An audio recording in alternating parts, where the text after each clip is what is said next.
안녕하세요. 종목 카운슬러 권미란입니다. 요즘 수능이 끝나고 입시 원서 시즌인데요. 미래학자가 보는 미래의 유망한 산업, 직업 7가지가 있습니다. 박영숙 미래 UN 포럼 대표가 미래를 장악할 7가지 주요 산업과 직업에 대해서 이야기하는 인터뷰를 했는데요. 첫 번째, 물 부족을 해결하는 게 가장 급하다고 합니다. 안개집수 기술 관련직이 꼽혔고요. 또 몸의 정보를 수치화해서 건강을 디지털로 관리하는 목표자 관련직, 그리고 그 비트코인 같은 금융의 대변혁을 앞두고 전자화폐 관련직도 유망하다고 하고요. 지구를 하나로 묶는 사물 인터넷 빼놓을 수가 없습니다. 또 스포츠를 과학으로 접근하는 미래 스포츠 관련직도 보고 있고요. 드론의 활용 범위가 넓어지고 있습니다. 상용 무인기 관련직, 또 마지막으로 3D 프린터 관련직이 앞으로 유망하다고 하는데요. 이 밖에도 좀 이런 유망 관련 직업, 미래 유망 직업 리스트를 봤을 때 좀 눈에 띄었던 것은 식물 심리학자, 또 노화 전문가, 이거 진짜 유망할 것 같네요. 노화 전문가, 이런 것들 눈에 띄었고요. 카운슬러도 있었습니다. 이 학생 멘토 카운슬러가 유망하다고 하는데요. 오늘 여러분만의 카운슬러 3분 나와 계시죠? 인사부터 나눠보도록 하겠습니다. 안녕하세요. 네, 안녕하세요. 네, 저는 김봉만 전문가님 어릴 적 직업 너무 꿈꾸셨던 직업이 뭐였는지 너무 궁금해요. 예. 물어보지 말라고 방송 전에 얘기하셔가지고. 나이가 있으니까. 예. 꼭 또 제가 방송에 예. 여쭤보네요. 기억나세요? 나시죠? 제가 어렸을 때 이제 좀 꿈이 1차적으로 좀 가수였었고. 예. 노래를 제가 못 좀 들어봤네요. 그 악기를 정말. 조금 기타를 좀 다룰 줄 알아가지고. 와, 멋있네요. 예. 그래서 그 2차는 이제 그 사업가였습니다. 저 같은 경우는. 꿈을 거의 이루신 것 같아요. 꿈을 아직은 못 이뤘죠. 아직 남아있으시군요, 갈 길이. 예. 근데 지금 아직도 좀 키가 제가 잘하고 있기 때문에 예, 곧 이룰 거라 좀 생각되고 있습니다.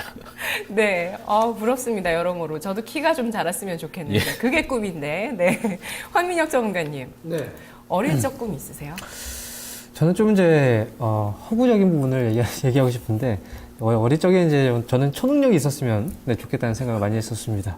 그래서 상상력, 예. 네, 그래서 만약에 이제 초능력이 있었다면 지금 주식시장 안에서 어떤 종목이 올라갈지 그 꿈을 이뤘다면 정말 대성했을 텐데 아직 그 꿈을 이루는 과정이라고 생각합니다.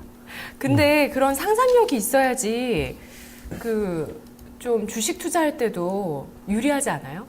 그렇죠. 어떤 시나리오겠죠. 시장 안에서 이제 주식들이 물론 개별적인 이슈들이 있겠지만 앞으로 그 사업에 대해서 미래 직업에 대해서 말씀하셨지만 그런 것도 역시 일종의 시나리오 아니겠습니까? 앞으로 어떻게 변화가 될지 그런 상상력 역시도 주식시장에서 충분히 필요한 한 가지 어떤 지식이라고 볼 수 있을 것 같습니다. 네, 장영준 과장님은 수험생 여러분들께 한마디 좀 해주세요. 미래 유망한 직업이 뭘까요? 어렸을 때 꿈 계속 고민하고 있었는데 갑자기 또 다른 거를 물어보시는데 제가 예전에 이제 수험생이었을 때 진로를 결정할 때를 생각을 해보면 그런 게 있어요. 그러니까 그 당시에는 내가 하고 싶은 거에만 너무 집중해가지고 좀 고집을 부렸던 것 같기도 하거든요. 근데 지금 지나서 생각해보니까 부모님이 말씀하시는 게 그 당시에는 조금 내가 왜 이런 걸 하고 싶어 하는데 이렇게 조언을 하시지? 그리고 또 다른 어른분도 이렇게 조언하시지? 이렇게 말씀을 하시는데 그게 오래 산 연륜에서 느껴지는 어떤 경험적으로 그러니까 도움을 주려고 하는 거기 때문에 물론 절충 과정이 필요하겠지만 꼭 내가 생각했던 전공 그리고 공부하려고 했던 게 실제 사회에 나가서는 다르게 적용되는 부분도 있기 때문에 좀 주위 분들한테 많은 조언을 얻고 나서 진로를 결정을 하시면은 향후에 좀 후회하는 일이 좀 줄어들지 않을까 그런 생각을 하고 있습니다. 내가 정말 좋아하고 원하는 걸 하는 것도 좋지만 학과 결정하는 데 있어서 생각을 열어두는 게 진짜 중요한 것 같아요. 예, 저도 어이없이 경영학과를 썼다가 지금 생각하면 왜 경영학과를 제일 처음에 썼는지 경영 확도가 되지는 못했습니다만 제가 그랬더라고요. 또 모자란 공부를 또 대학원 가면서 하게 되더라고요. 사회에 나가보면 또 새로운 게 더 많기 때문에. 자, 그러면 오늘 또 시청자 여러분들 종목 고민을 해결해 드리겠습니다. 저희 카운슬러가 또 도와드릴 텐데요. 첫 번째 시청자분 전화 미리 주셨네요. 안녕하세요. 안녕하세요. 네, 반갑습니다. 네, 네, 시청자님 어떤 종목 있으세요? 그 현대위안데요. 예, 매수가 비중 얼마시죠? 네, 18만 3천 원 주고요. 네, 25%고요. 예, 손해시네요. 네. 예, 어떻게 사기만 하면 손해가 나? 아 진짜 미지수예요. 아, 진짜 어려워요. 너무 미스테리입니다. 어려워요, 주식이. 주식이 진짜 어려운 것 같아요. 예. 네, 아 손해가 났긴 하지만 그렇게 크진 않으시고요. 네, 네. 예, 어떤 점이 제일 좀 어려우세요? 아니, 저게 더 빠질 건지 이제 그게 궁금한 거지요. 네, 그렇죠. 다시 올라올 건지 더 빠질 건지 그게 궁금합니다. 예, 지금 뭐 여러 번 바닥은 다졌다고 볼 수 있는 차트의 네. 모습인 것 같아요. 네, 글쎄요. 예, 과연 여기에서 주가가 상승으로 방향을 틀어줄 수 있을지 오늘 저희가 현대위아를 집중적으로 보겠습니다.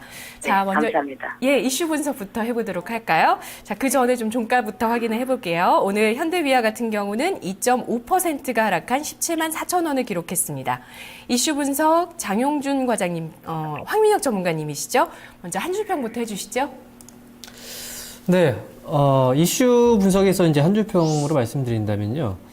일단 지금 현재 현대위아는 변화보다는 소통이 중요한 시기다라고 표현을 해볼 수가 있습니다. 자, 제가 왜 변화보다 소통이 중요한 시기라고 말씀을 드렸냐면요.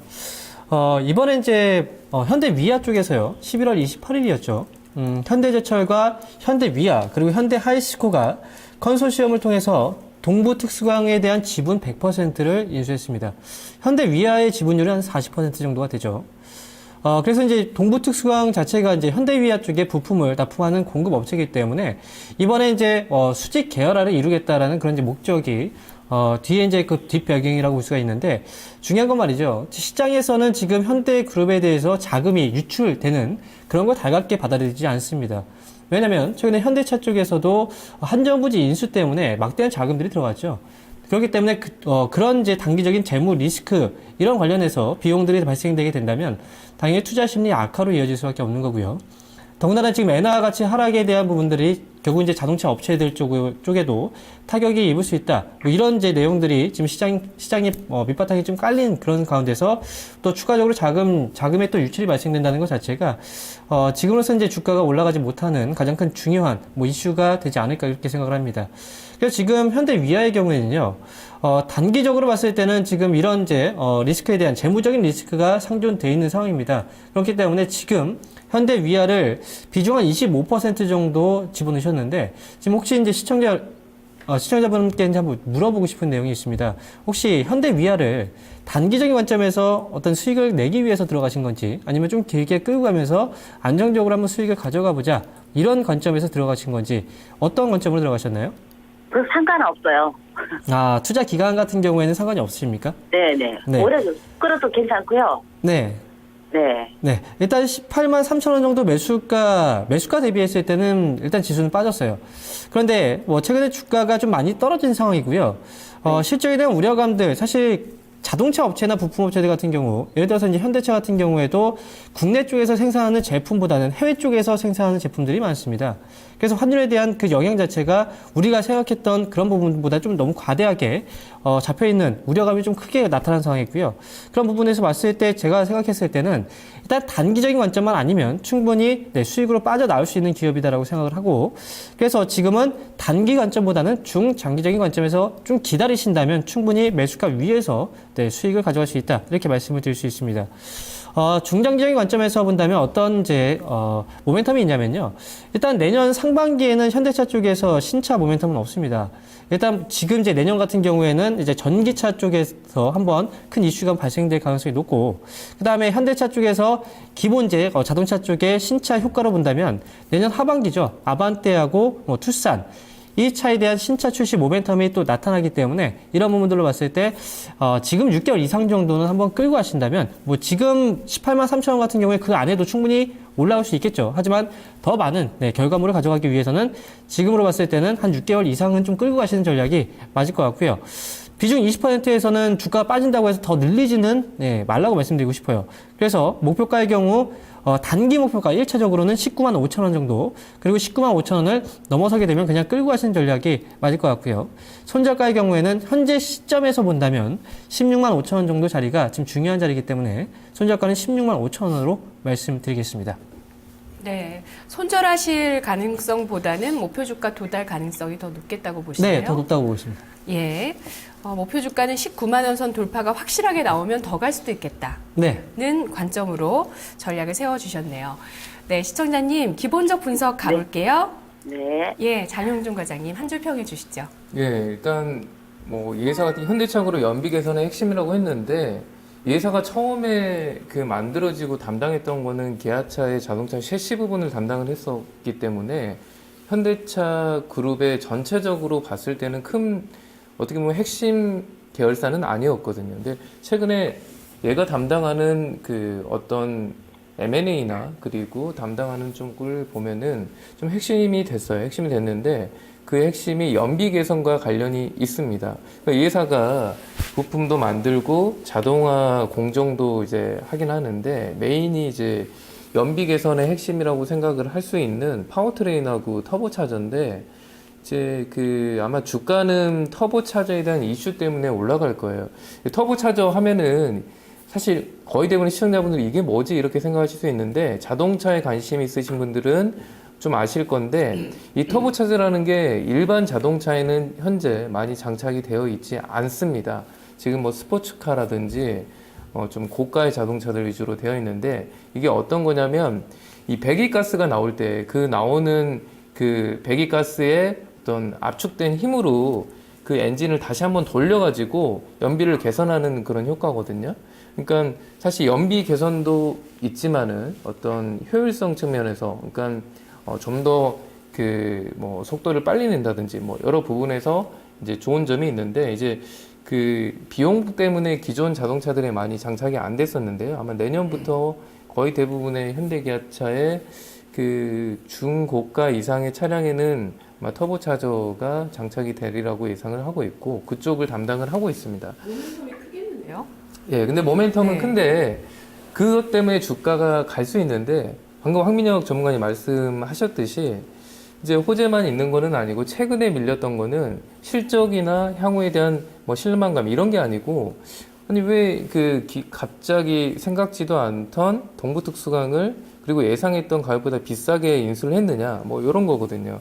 그래서 그거랑 그다음에 두 번째로는 현대 기아차 그룹이 잘 팔리면 얘는 당연히 성장성 감았을 때 굉장히 좋은데 이 엔저가 너무 심하다 보니까 이 모회사인 현대 기아차 그룹의 최근에 작년 동기 대비해서 그 매출 성장률이 좀 떨어지고 있거든요. 그러니까 그거에 대한 좀 부담감이죠.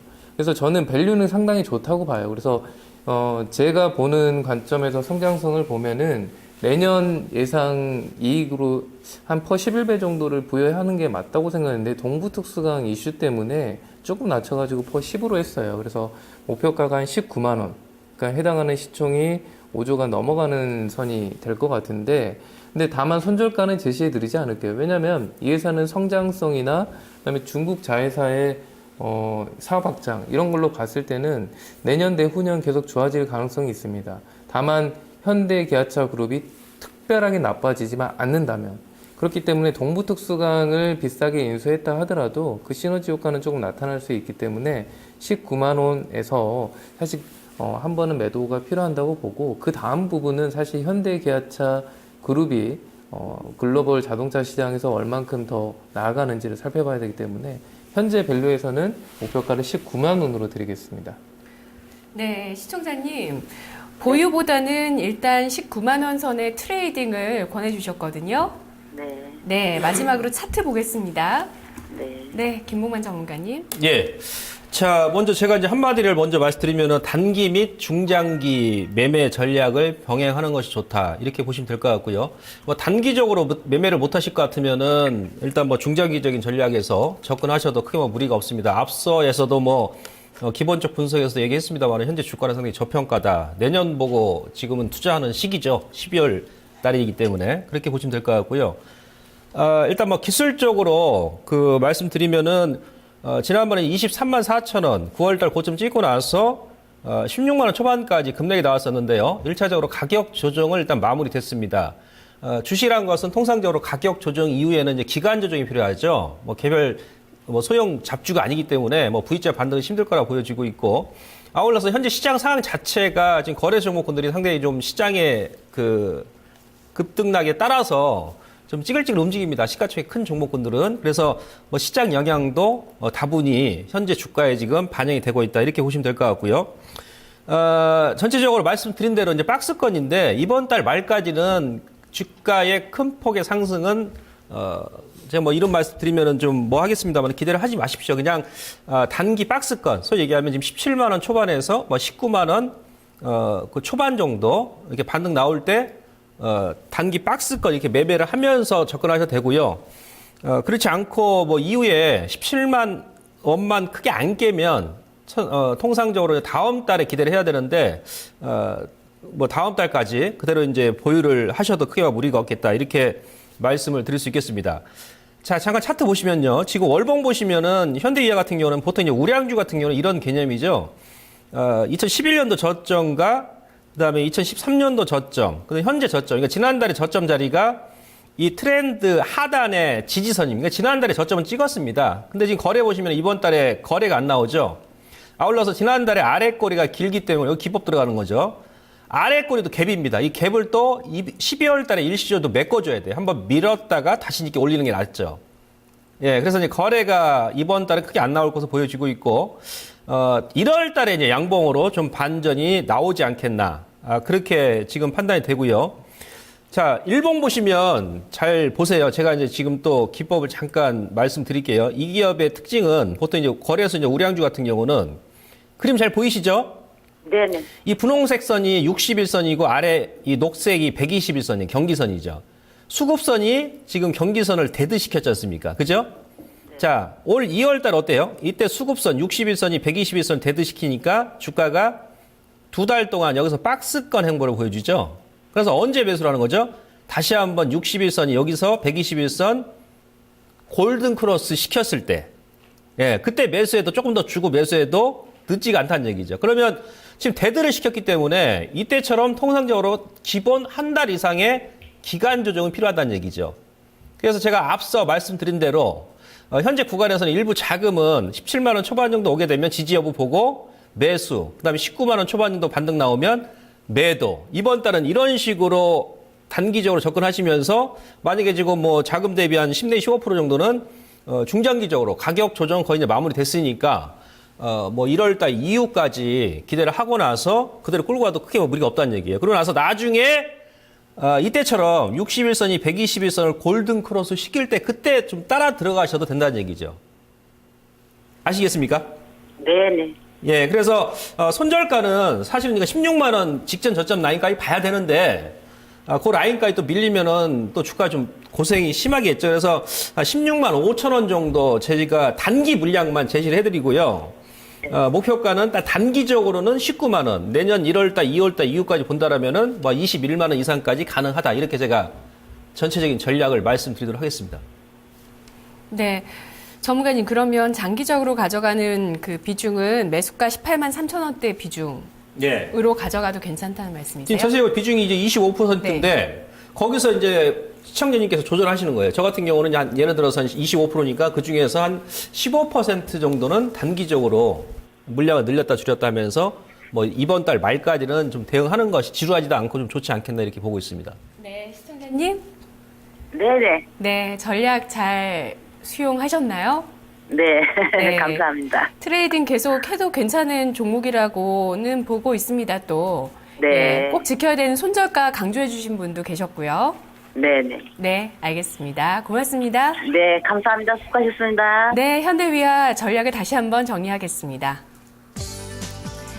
네, 세 분 모두 보유 관점 권해주셨습니다. 장용준 과장은 목표가 19만 원, 손절가 없고요. 황민혁 전문가는 목표가 19만 5천 원, 손절가 16만 5천 원. 김봉만 전문가 목표가 19만 원, 손절가 16만 5천 원으로 제시했습니다.